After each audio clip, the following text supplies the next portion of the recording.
If your cuticle area is all jagged, it doesn't look quite right, you're probably skipping cuticle softener. I'm gonna show you how to use it and what the benefits are. Let me show you on myself what would give me kind of a bad manicure at the back of the cuticle. Mine aren't so bad because I maintain them. But if you notice right back here, we can see some protein growth, dead skin.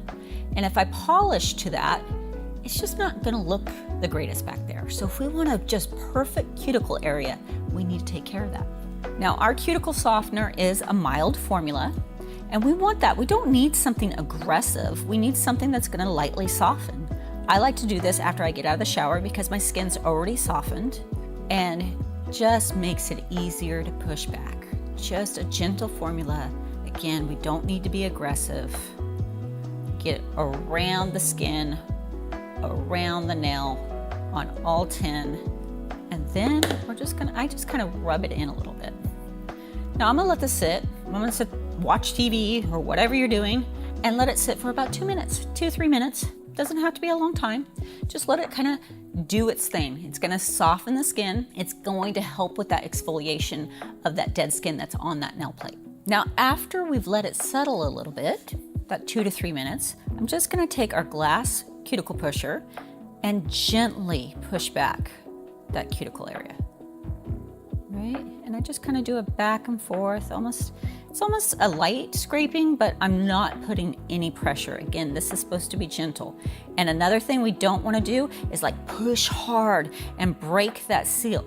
We don't want to do that. That's where we can get infections, and we just want that barrier to stay there. That is nature's barrier. Leave it alone.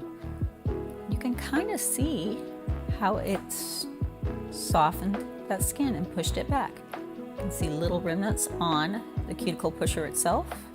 So we're going to go through, lightly push, light, gentle. We're not putting any pressure behind it.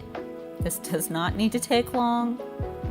It's a quick process, but you can see how much easier that is with that softener on versus trying to do that dry.